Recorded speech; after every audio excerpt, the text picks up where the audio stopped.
Morning guys, we are group 5 and we are in Mount Iriga. Ano ba yan? Pangit naman ang intro mo. Ang Pilipinas ay isang bansang binubuo ng libu-libong isla, mayaman sa likas na yaman, kultura at kasaysayan. Dahil dito, ang turismo ay isa sa mga pangunahing nagbibigay buhay sa ekonomiya ng bansa. Sa bawat pagbisita ng mga turista, hindi lamang tanawin ang kanilang natutuklasan, kundi pati ang mga makulay na kultura at tradisyon ng mga Pilipino. Mula sa magagandang dalampasigan hanggang sa makasaysayang lugar, tunay na kahanga-hanga ang Pilipinas. Ang Association of Southeast Asian Nation naman ay nagtataguyod ng turismo sa ASEAN. Ang ecotourism naman ay pinapangalagaan nito ang kalikasan at nagbibigay ito ng kabuhayan sa mga pamilya at sa komunidad ng Pilipinas. Around 2024, marami ang bumisita sa ating bansa. Kasama na dyan ang Japan, South Korea, at USA. Around 2024, 5.5 billion ang pumunta upang magbakasyon dito sa ating bansa.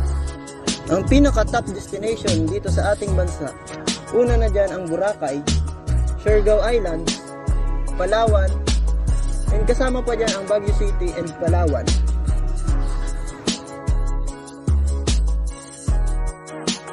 Sa pamamagitan nito, natutulungan ang mga lokal na mamamayan na magkaroon ng hanap buhay habang pinaprotektahan ang kanilang kapaligiran. Sa pagdami ng ugnayan sa iba't ibang bansa, mas lumalawak ang oportunidad para sa kaunlaran at pagkakaunawaan ng bawat isa. Nakakatulong ito sa regional integration dahil mas napapalapit ang Pilipinas sa ibang bansa sa pamamagitan ng kalakalan at kultura. Ang turismo ay hindi lamang tungkol sa paglalakbay. Ito rin ay isang daan upang mapalago ang ekonomiya at mapagtibay ang relasyon ng Pilipinas sa mga karating bansa.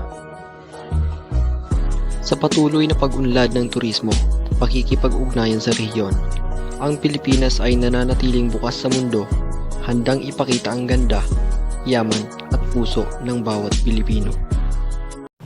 Wait lang. Baka may kulang. Ay, alam ko na.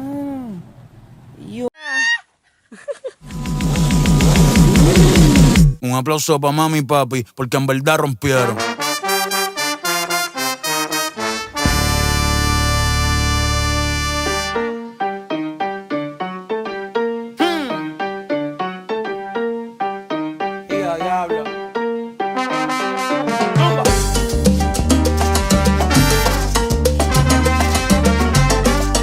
Gracias mami por parirme aquí.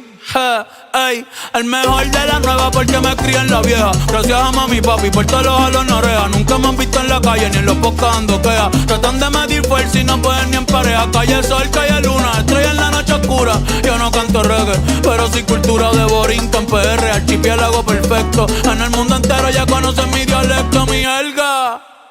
A mí me importa un bicho lo que a ti te vale verga. Aquí mataron gente por sacar la bandera. Por eso es que ahora yo la llevo donde quiera, cabrón, ¿qué fue? Benito, métele más que yo, tú eres loco. Cabrón, tú eres loco. Lo que tú digas, me importa poco. A mí me quieren como a ti, estoy sin serio como Coto. Lugia, ho, ho. Cabrón, yo soy legendario. La meto con cojones y con ovario. Millonario sin dejar de ser del barrio, pa' que sepa. Ano, naka-record na yan. Karaunan na. Ey, el mejor de la nueva porque me crié en la vieja. Gracias a mami y papi por todos los jalos en oreja. Nunca me han visto en la calle ni en los podcasts dando queja. Tratan de medir fuerza y no pueden ni en pareja. Calle sol, calle luna, estrella en la noche oscura. Yo no canto reggae, pero sí cultura.